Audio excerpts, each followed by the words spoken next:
Hello, ladies and gentlemen.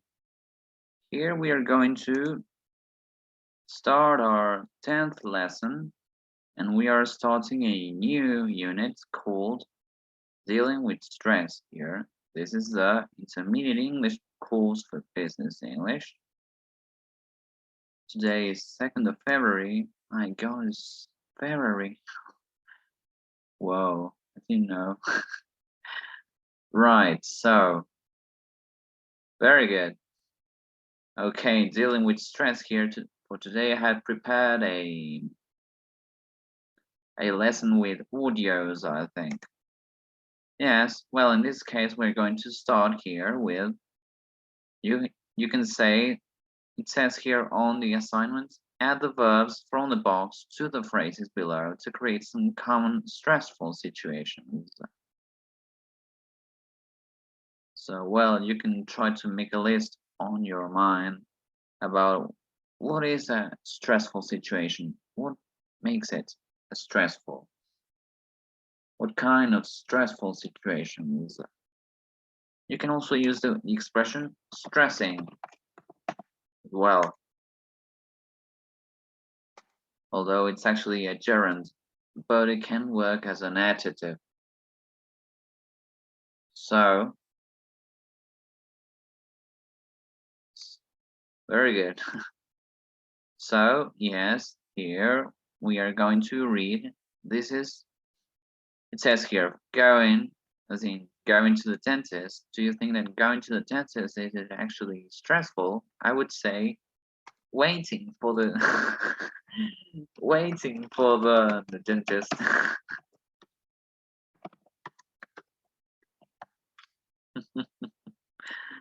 I would say that waiting for the dentist, that could be a stressful situation.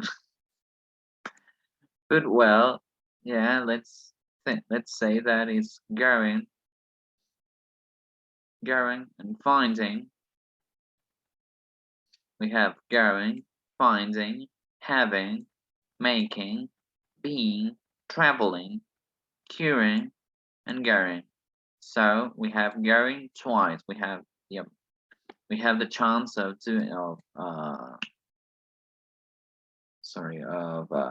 using it twice. There is two expressions with going. In this case, it's a very good exercise to test our knowledge of gerunds. That's what is called a gerund.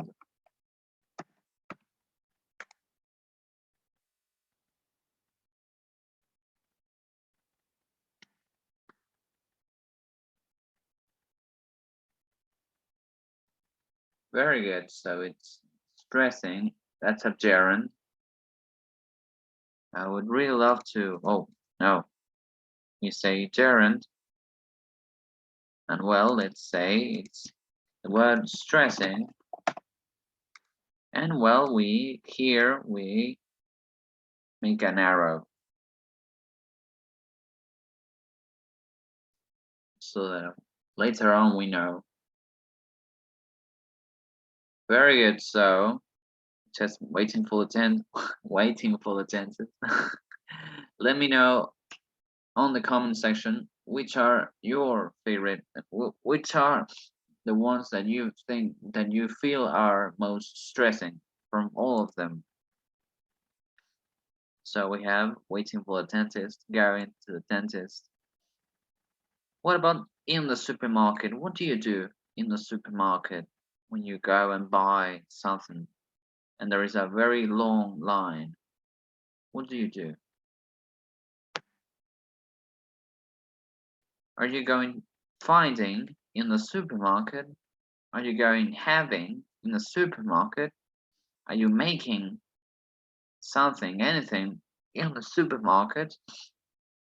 Are you being in the supermarket?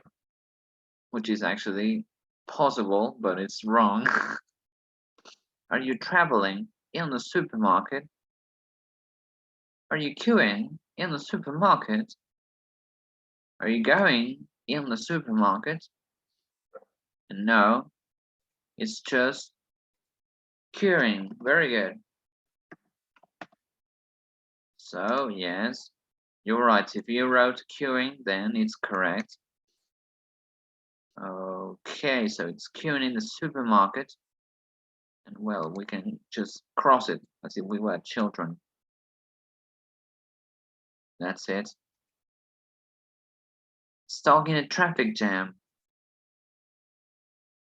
Let's do the same process, the same system. You can always do it with any type of exercise like this. You can just mentally try to go and go one by one, use it to fill in the space one at a time until one makes sense. For example, what about finding stuck in a traffic jam, having stuck in a traffic jam, making stuck in a traffic jam, or being stuck in a traffic jam, traveling stuck in a traffic jam, or going stuck in a traffic jam, which is actually possible, but it's wrong. It's not the correct one. So, yes, well, here we are talking about when you are stuck in a traffic jam. So we use the gerund being, stuck in a traffic jam.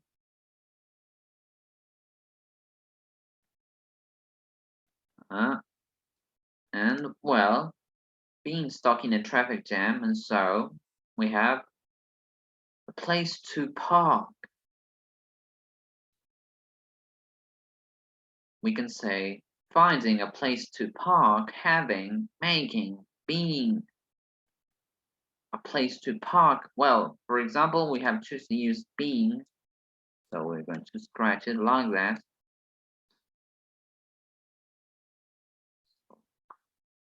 And well,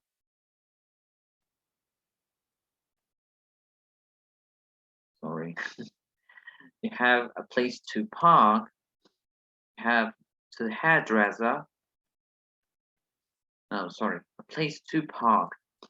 You have finding a place to park, having a place to park, which is actually correct, but it's not the one that we are looking for. Making a place to park, that's also correct, but it's not the one we're looking for. I mean, it's all three of them are actually possible, but two of them are not the one we are going to use here. So there you can see that sometimes there are several possibilities, but not necessarily it's the one you're looking for. It all depends on something that is called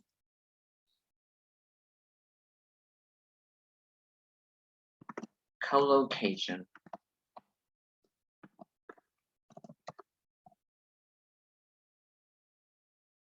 You probably know that by now, so it's okay. Well, just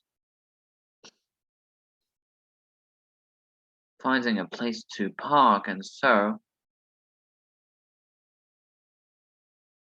well, it's actually, well, from all these three, if you wrote down if you felt that all three of them were possible, you know they are actually only one of them it's possible, and the other is not, and the others are not.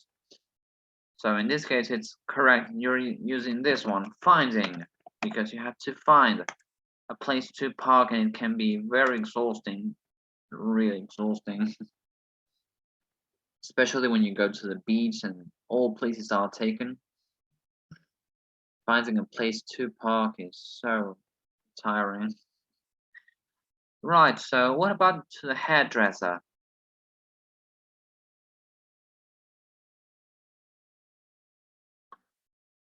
What about to the hairdresser? Right, you can think that about the time when you travel to a place, you move to that place. But for example, we have already said that it's not finding.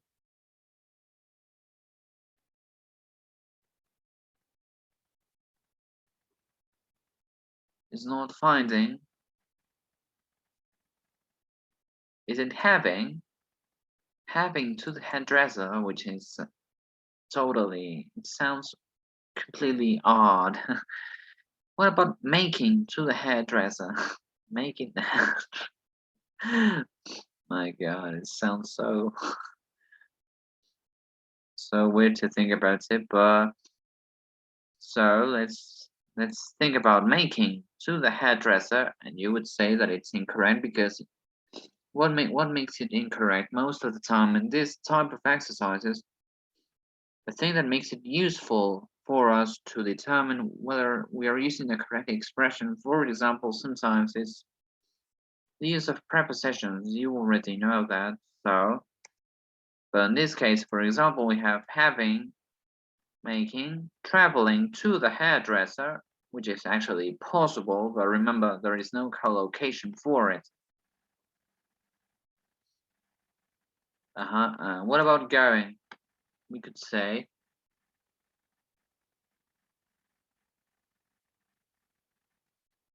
sorry. Very good. We have to the hairdresser, and so traveling it's possible, but it's not. It depends on context, which is what I just said.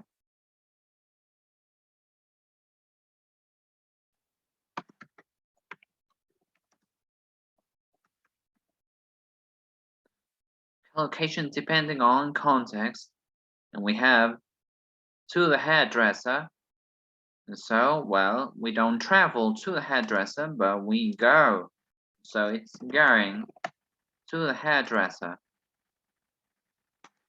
Fun, interesting fact is that, for example, with the word queuing,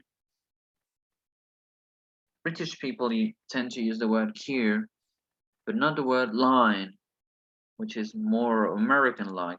That's why. That's the difference you'll find in the use of the word queue and line, but it's actually the same. Depends on where you are at. If you're in the US, they would like to use the word line, and if you were in Britain, they use the word queue. That's the pronunciation, queue. Queue. Wow, it's so it sounds so weird. But well, so let's do it. It's fine. Well, what about this? An interview. Do you have an interview? Do you make an interview? Which is actually possible, more or less, depending on context. Always remember that, the collocation for it. And so, well, here we say going to the hairdresser and we're going to mark it going. And we talked about an interview. We cannot make an interview. We cannot travel to an interview. We are missing a preposition. And so yes, it's having an interview. Very good.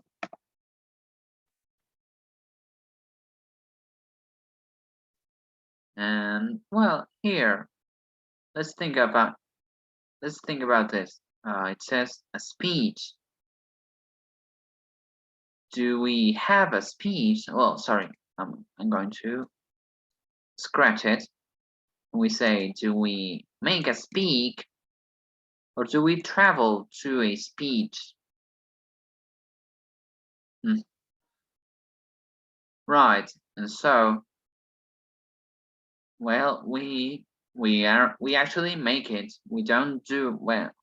For example, with speech, you can another verb that you can use is to deliver. To deliver a speech, which is actually a stressful situation, really stressful. Not for me. I love giving speeches. Well, it depends on the people, you would say. Tell me on the comment section whether you like delivering speeches. So when we give a speech, when we deliver a speech in front of everyone, we use that verb to deliver. To deliver. But when we are drafting, we are designing a speech, we use the word making.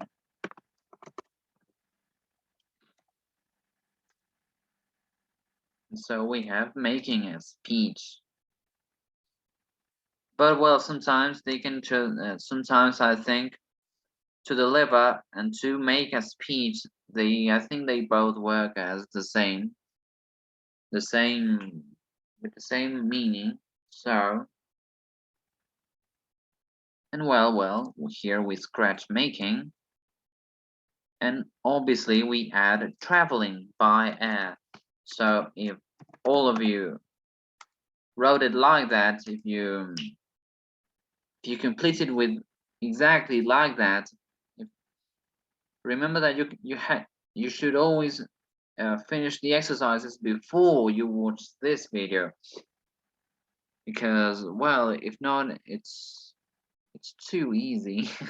But well, here we have oh, I'm going to add it right here, to deliver a speech. Oh, where is it?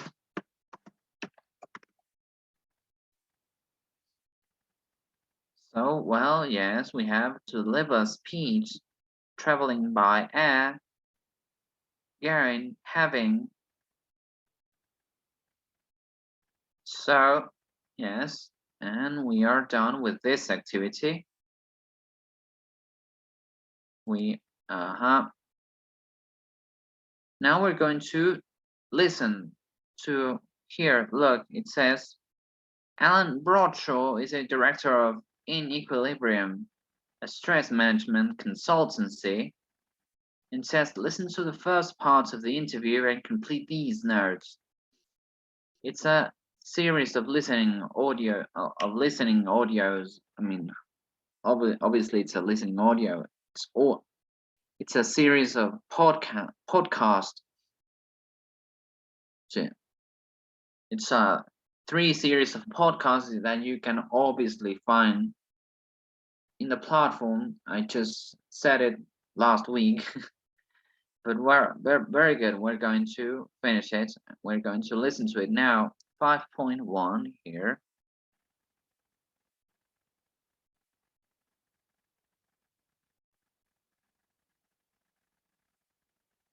Unit 5. Stress. Recording 5.1. Well, first, let's read this. Here it says the most common cause of stress is usually a of things rather than So you can think that they are both nouns.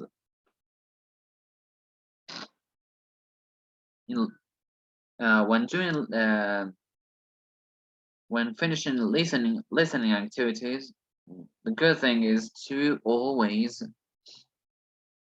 well, you obviously you know that you have to read the text beforehand, and you should try to guess what it could go, which type of word could fill in the gaps in each gap. So for example, here I would say it's a noun. Is usually a of things rather than So of things rather than what. What could go here? And you could say another noun rather than a verb, because it already has a main verb, the whole sentence.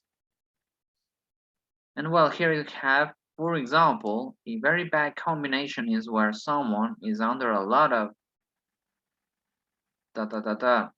So well, there you can have a lot of pressure, a lot of stressing situations.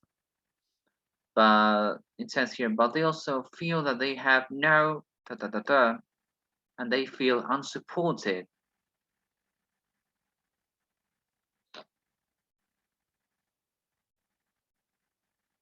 They feel unsupported, and so and here it says that combination can cause severe stress and people in that situation often feel that nothing they can do will make that you can say making a difference or make a change, uh, make an impact.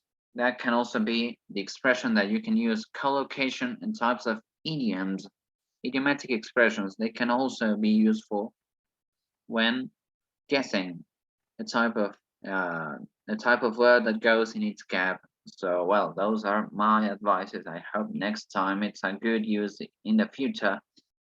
If you want to,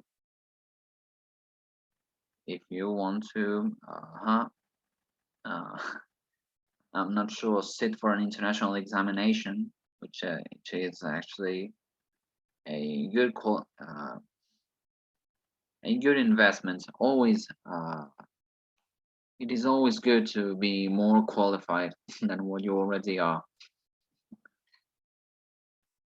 Right, so now we're going to listen to it, and it says here. Unit 5. Stress. Recording 5.1. What are the most common causes of stress at work?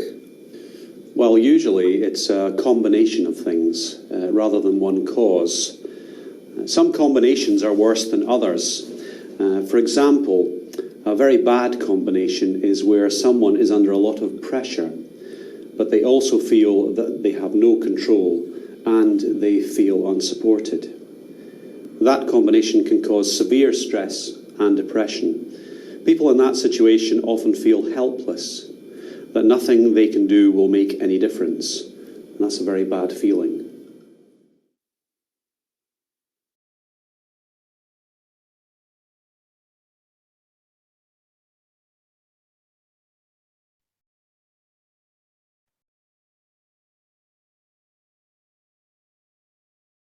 All right, so well, here I managed to finish all of the to finish some of them. We're going to listen to them again, so don't worry.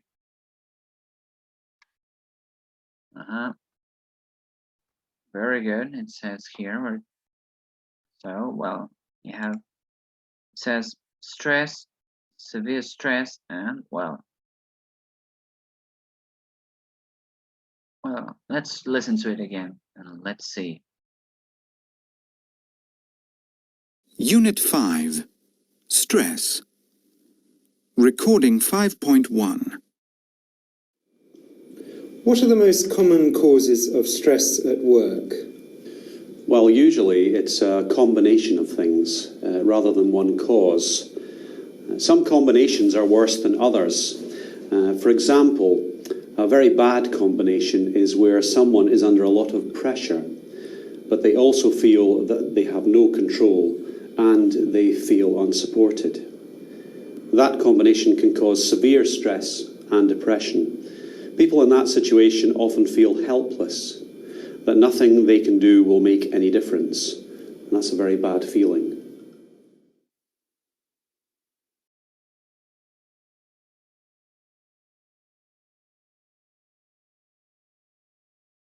Recording 5.2.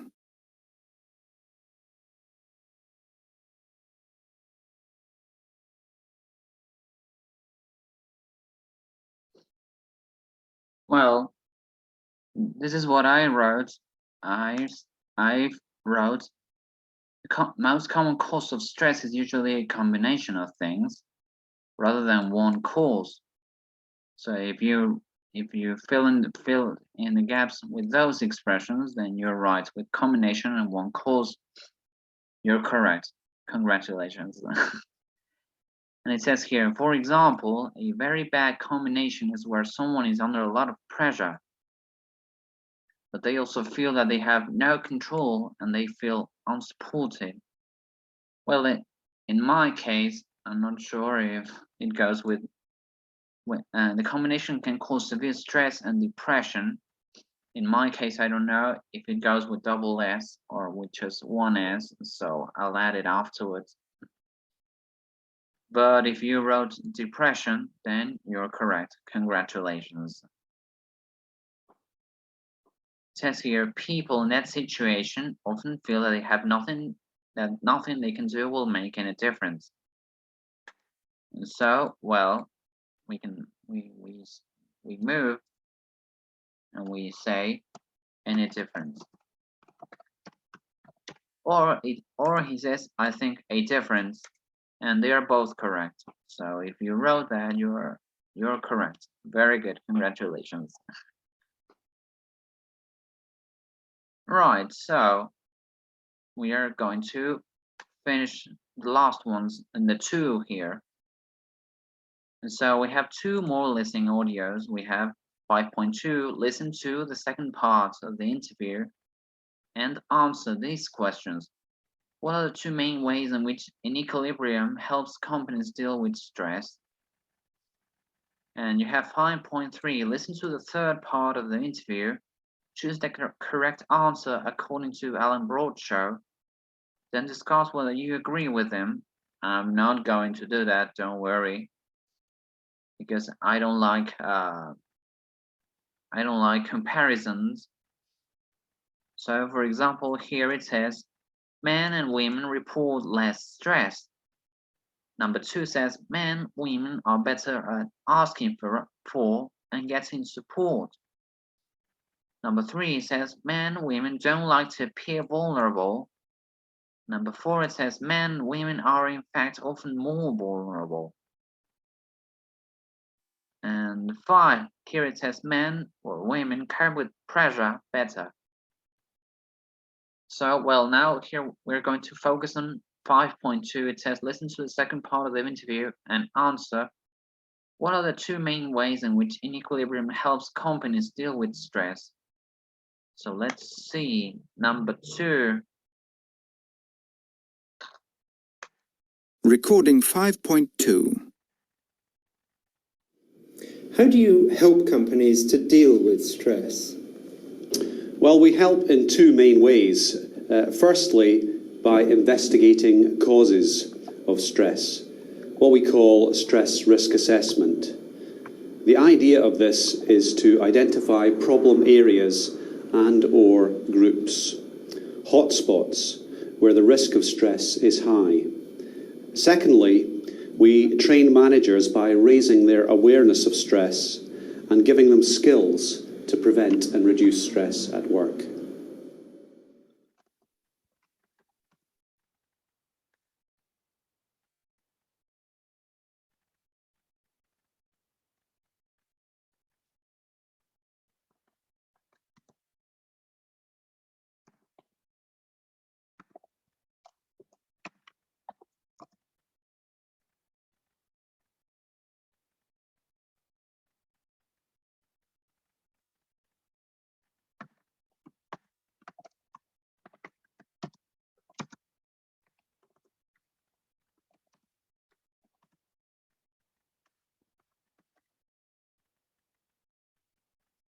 Right, so that is what I wrote here. It says investigating causes of stress. We have trained managers to deal with stress and prevent stress at work. And, well, we have, I think they're both correct. So now we're going to listen to it again.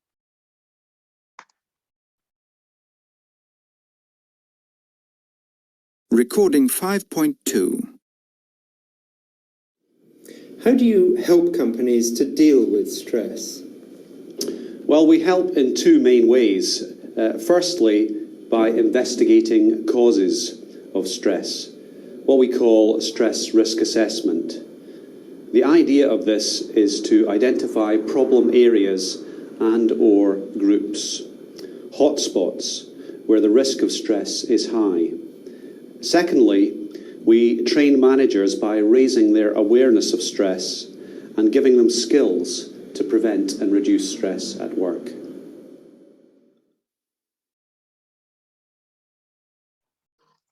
So it says here to prevent stress and reduce it.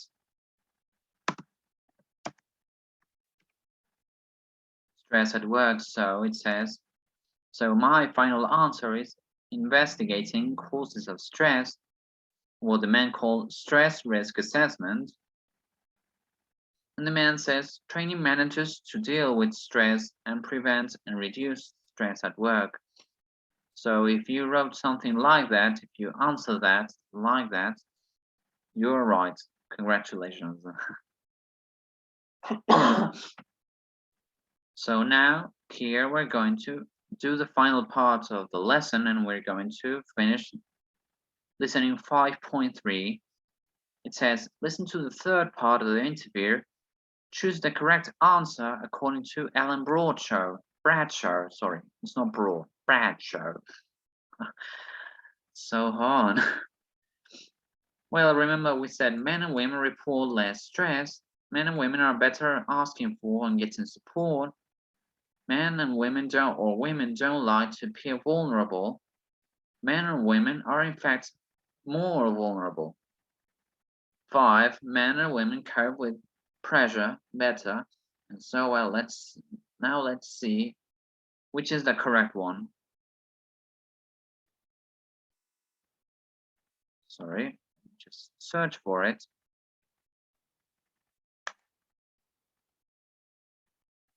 Recording 5.3. Do you think that men and women deal with stress differently? Yes, I do. Women tend to report more stress. They talk more about their problems. But they usually, in my experience, have better coping strategies. They're better at asking for and getting support, especially from their managers. Men report less stress, in my experience. They don't like to appear vulnerable. The truth is, they are often more vulnerable and have poor coping strategies.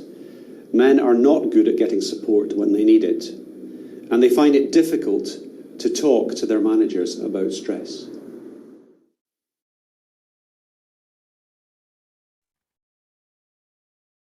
So now we're going to listen to it again. I chose men and women. Men report less stress. Women are better asking for and getting support. And I wrote, men don't like to appear vulnerable.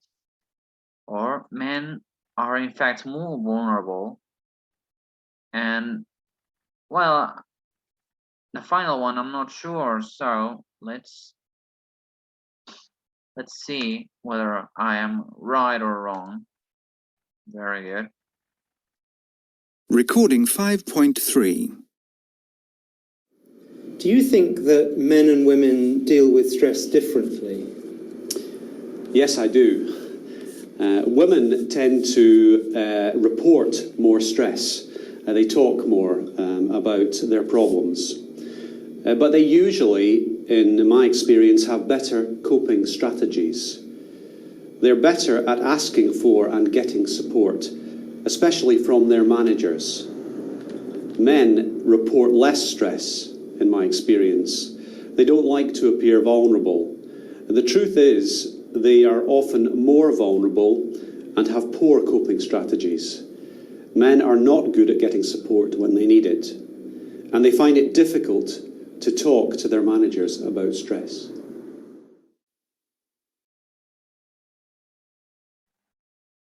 Right, so in this case I think number 1 is correct. So because he said men report less stress because they don't like to appear vulnerable. And, well, number 2, he said women are better at asking for and getting support. And, well, that's why they report more stress than men according to the man talking on the audio, Alan Bradshaw. And so, well, in the number 3, he said men don't like to appear vulnerable, and that's why they report less stress. And obviously that leads to number 4. He said men are in fact more vulnerable than what they try not to appear. Oh, yes. And, well, in number 5, he said women report more stress, but they cope with pressure better than men. And so I think that is the correct answer. If you wrote it like that, then you're right. Very good. Congratulations. And so, well, this is the end of the lesson, and I hope that if you liked it, I hope you like the topic. Tell me on the comments whether you like the topic, because this is a very interesting. And well, you can also tell me whether you agree with the man and you think that you ladies report more stress, or you are better at coping with pressure, and you men don't like to appear vulnerable, or you men are in fact more vulnerable, or whether you men are good at asking for and getting support. And so, well, uh, this is it for today. I hope you had a nice time. Nice. I'll see you next week.